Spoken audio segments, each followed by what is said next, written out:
성경 말씀 로마서 15장 1절에서 2절의 말씀입니다. 주여 감사합니다. 로마서 15장 1절에서 2절 같이 읽습니다. 믿음이 강한 우리는 마땅히 믿음이 약한 자의 약점을 담당하고 자기를 기쁘게 하지 아니할 것이라. 우리 각 사람이 이웃을 기쁘게 하되 선을 이루고 덕을 세우도록 할지니라. 아멘. 로마서 15장 1절에서 2절 말씀. 자, 믿음의 사람들이 이제 지향해야 되는 그런 삶에 대해서 이야기를 합니다. 사실 14장에서 이야기했던 내용을 15장에 와서 한 번 더 이제 반복한다. 이렇게 이제 보시면 되겠습니다. 성경에서 반복을 한다. 우리도 그렇잖아요. 누구에게 같은 말을 몇 번을 반복해서 이야기한다라는 말은 그 이야기가 중요한 이야기다라는 이야기입니다. 실제 우리의 삶 속에서는 이 부분이 중요하기 때문에 이걸 가볍게 여기지 말고 진지하게 들으라라는 이야기. 전체적인 말씀으로 보면은 로마서는 앞부분은 이론이요. 그리고 뒤쪽에는 이제 실천에 대한 이야기다라는 거. 우리가 믿음이 있다라는 말은 그 사람이 뭐 많이 안다고 해서 믿음이 있다라고 말하는 것은 사실은 아니죠. 알면은 좋은 거예요. 알면은 좋은 거지만은 그런데 안다고 해서 그것이 믿음이 있다라고 말하지는 않습니다. 아는 만큼 실천을 해야 믿음이 있는 거죠. 이제 그런 측면에서 보면은 지금 사도 바울은 앞부분에서 알에 대해서 강조를 했지만 그러나 뒤에 와서 그 아는 것에 대한 실제적인 실천에 대해서 계속해서 반복적으로 이야기를 하고 있습니다. 그만큼 실천이 중요하기 때문입니다. 우리는 사도 바울 이러면은 믿음에 대해서 강조를 많이 했기 때문에 믿음이 아니고는 주님을 기쁘게 할 수 없고 사람은 이제 믿음이 있어야 이제 구원을 받는다. 오직 의인은 믿음으로 말미암아 이렇게 이제 믿음에 대해서 강조를 많이 하다 보니까 자칫 바울은 이 행함에 대해서는 그렇게 강조하지 아니한 사람으로 여길 수 있는데 절대 그렇지를 않습니다. 그 당시 유대인들이 워낙 율법적인 것을 강조를 많이 하다 보니까 거기에 대해서 믿음을 이제 강조하기 위해서 이론을 많이 이야기했을 뿐이지 사도 바울은 믿음과 행함에 대해서 이 두 가지가 같이 가야 그게 온전한 믿음이라는 것을 늘 이야기를 해 주었습니다. 자, 그런 측면에서 15장은 또 같은 이야기를 하고 있습니다. 자, 1절을 보시기 바랍니다. 1절에 믿음이 강한 우리는 마땅히 믿음이 약한 자의 약점을 감당해 주어야 된다. 여기서 믿음이 강한 우리라라는 말은 바울을 위시한 이 로마서를 이제 받아들고 있는 로마의 서신을 받아들고 있는 로마의 교인들을 향해서 당신하고 나는 믿음이 좋지 않느냐, 믿음이 강하지 않느냐라는 차원에서 말한 것이 아니고 이 말은 이제 믿음이 강한 사람이 되려고 한다면 믿음의 성숙을 이루는 사람이라고 한다면 이러이러해야 됩니다 라는 측면에서 말한 겁니다. 그 문장을 우리가 오해를 해서는 안 된다. 자, 특별히 여기서 믿음이 강한 자, 믿음이 성숙한 자들이 보여주는 특징이 뭐냐? 그것은 믿음이 약한 자의 약점을 담당해 준다. 믿음이 약한 자의 약점을 감당해 주고 담당해 주는 모습이 보이면 비로소 그 사람이 믿음이 좀 있구나, 믿음의 성숙을 이루었구나 라는 것을 증명하게 된다. 그러니까 이런 삶을 지향하십시오 라고 말하고 있는 겁니다. 여기서 이제 담당하다라는 이제 말은 이제 헬라어로 바스타조라는 말인데 이 바스타조라는 말의 이제 뜻이 뭐냐면은 짊어지다, 짊어져주다라는 뜻을 가지고 있습니다. 짊어져주다. 그런데 짊어질 때에 억지로 짊어지는 게 있습니다. 억지로. 그런데 그 억지로 짊어주는 것이 아니고 상황을 딱 보니까 이거는 내가 짊어져야만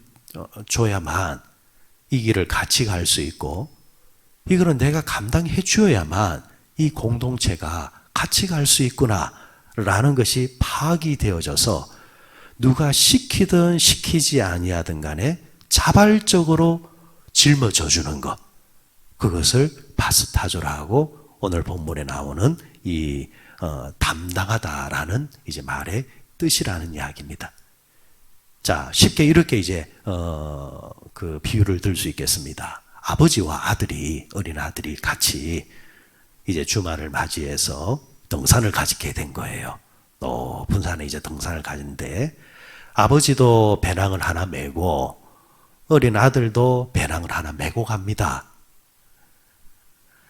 처음에는 같이 쉽게 올라가는데 이제 어느 정도 가다 보니까 이제 아들이 지치는 거예요. 그래 아버지가 가만히 보니까 어린 아들이 이 자기가 메고 있는 아버지 보기에는 별거 아닌데 그러나 아들의 입장에서는 끙끙거리고 메고 올라가는 배낭이 눈에 딱 들어옵니다. 이대로 가다가는 끝까지 못 갈 것 같아요. 그럼 아버지가 어떻게 하는 겁니까? 아들이 아빠 이거 좀 짊어져 줘요 라고 말하지 아니해도 아버지가 알아서 눈치껏 아들의 배낭을 어떻게 합니까? 가져다가 자기가 짊어지는 겁니다. 심지어는 마지막 꼴딱고기에 넘어갈 때는 아들이 더 이상 못 넘어가겠다 싶으면은 힘이 센 아버지는 그 어린 아들을 어떻게 합니까?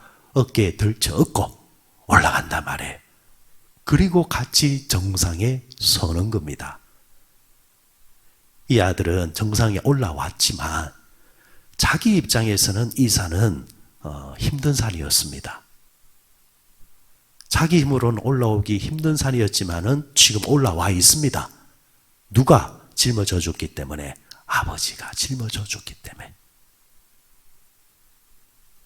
그렇다고 해서 아버지는 아들 보고 네가 여기 올라오는 동안 네 스스로 올라온 줄 아느냐? 아니야. 내가 있었기 때문에 네가 올라온 거야. 라는 식으로 말하지를 않습니다. 수고했다, 고생했다, 잘했다 이렇게 격려해 줍니다. 그게 어른이고 아버지고 큰 사람이라는 겁니다. 이제 그런 비유로 공동체 생활도 같다라는 거예요. 믿음이 있는 사람, 큰 사람은, 그걸 지향하는 사람은 다 같을 수가 없다라는 거죠. 그러면 그 안에는 이처럼 자기 어깨에 메어진 배낭조차도 메지 못하고 올라가는 사람들이 있으니 그들의 약점을 지적하는 것이 아니라 그들의 약점을 대신 담당해 주라. 그러면은 같이 가는 것이다. 그게 믿음이 있는 사람이라는 겁니다. 자, 가정으로도 보십시오. 여러분 부부의 이제 관계 속에서도 여러분 사람은 완벽한 사람은 없습니다. 남편도 약점이 있고 아내도 약점이 있어요. 같이 못 사는 깨지는 집안의 특징이 뭡니까? 서로가 서로의 약점을 지적을 하는 겁니다. 평생을 살면서 너는 왜 그러냐? 너는 왜 그렇게 사느냐? 라는 식으로 늘 콕콕 찌른단 말이에요. 그러면 여러분 그 관계가 좋을 수 있습니까? 약점을 알잖아요. 그렇게 오래 살아왔으면은 약점을 알고 있잖아요. 약점을 알고 있는데 그 약점을 알면서도 콕콕 자꾸 지적질 한다라는 거. 그러면은 약점을 가진 사람은 자기 약점을 모르느냐? 또 안단 말이에요. 근데 그 약점이 안 고쳐지는 거예요. 극복이 되지 않는 거예요. 만약에 사람이 그 약점이 다 극복된다고 한다면 이 세상에 문제될 사람이 누가 있습니까? 다들 잘났죠. 다들 훌륭하죠. 다들 완벽하죠. 그러나 사람은 연약한 존재입니다. 그 사람을 가만히 보면은 괜찮은 점도 있지만 다 자기 스스로 가시로 여기는 약점이 있더라는 거. 그런데 그 약점은 자기 스스로 극복이 되지 아니할 때가 있다라는 겁니다. 여러분, 바울이 바나바와 짝을 지어서 1차 선교여행을 다녔습니다. 왠 줄 아십니까? 바울에게도 약점이 있다라는 거예요. 바울은 글 쓰는 거에 대해서는 정말 잘하는 사람이었어요. 글 쓰는 거, 글로 표현하는 거. 그런데 바울은 말로 표현하는 거는 약점이 있었어요. 그리고 사람들하고 부대껴서 뭐예요? 친화력을 발휘하는 데는 바울은 치명적인 약점이 있었습니다. 그걸 보완해 준 사람이 누구냐니까 바나바였어요. 바나바. 그래서 이 두 사람이 팀워크를 이룬 거예요. 그러면 또 바울은 강점이 있죠. 글로 쓰는 거. 바나바는 또 글로 쓰는 거는 또 약해요. 그래서 이러면 성경에 바나바서가 없잖아요. 사람은 다 장단점이 있다라는 거예요. 그런데 서로 예를 들어서 너는 어찌 그렇게 말을 못하냐? 그럼 그 말 듣고 있다가 당신은 어찌 글을 그렇게 못 쓰냐? 서로 약점에 대해서 콕콕 찌르기만 한단 말이죠. 그럼 같이 다닐 수 있습니까? 오늘부로 헤어지자라는 거죠. 그래 되는 거예요. 사람은, 지적질을 좋아하는 사람은 자기의 약점을 말하지 않습니다. 모릅니다. 어떻게 보면은 누군가에게는 지적을 잘하는 사람이 볼 때 지적 잘하는 그게 약점으로 보여요. 저 사람은 자기를 모르면서 늘 남의 지적만 해삼는다. 이게 어떻게 보면은 그 사람의 약점이라는 거죠. 여러분, 가정도 잘 돌아가려면은 그래, 이 사람은 이 부분에 약점이 있지. 하나님이 이 부분의 약점을 날 보고 도와주라고 돕는 베풀러 세워놨으니까 내가 이 부분을 메워줘야지. 그게 부부입니다. 그죠? 서로의 약점을 담당해 주는 것. 그럴 때에 가정이 돌아가고 교회가 돌아가고 공동체가 돌아가는 겁니다. 이제 그런 면에서 오늘 바울은 서로의 약점에 대해서 어떻게 해주라? 어떻게 해주라? 담당해 주라. 어린 아들 위해서 아버지가 배낭을 매주듯이 상대의 약점을 알기에 내가 저 사람의 약점을 내가 도우라고 하나님이 짝지어 주셨구나 라고 생각하며 부부의 약점을 도와주듯이 우리가 나 아닌 다른 사람들과 함께 공동체 생활을 할 때는 항상 이런 마음으로 해야 그런 사람들이 많을 때에 그 공동체가 좋은 공동체입니다. 지금 바울은 우리에게 말해주고 있는 겁니다.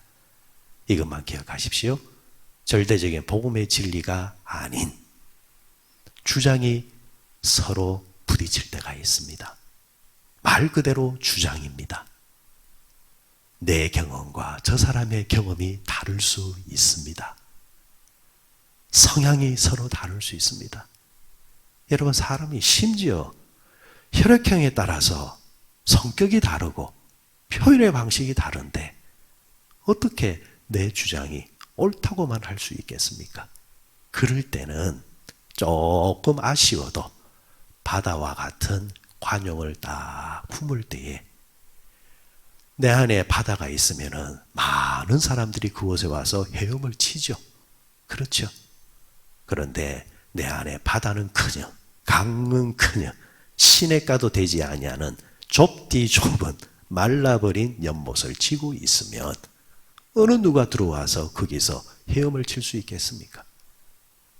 우리가 예수님이 감사하는 것은 어느 누구나 오라 하면서 우리 예수님은 바다보다 넓은 마음을 가지고 있으니까 우리는 누구든지 예수님께 나올 수 있는 것처럼 우리가 예수님의 그 모습을 본받아서 우리도 이렇게 다른 사람의 약한 자들의 모습을 짐을 짊어질 수 있는 것, 그런 마음을 가진다고 한다면 우리는 예수님을 따라 살아가는 그런 또 참 성도와 제자의 삶을 살게 되는 것이라는 겁니다. 오늘도 우리가 살아갈 때 당장 돌아가는 가정에서부터 약점이 있는 자들, 그 약점을 덜주지 마시고 그 약점을 찌르지 마시고 오히려 그 약점을 담당해 주는 자가 되라. 이 말씀 잘 기억하셔서 살아가는 삶이 아름다워지시기를 주의 이름으로 축복합니다.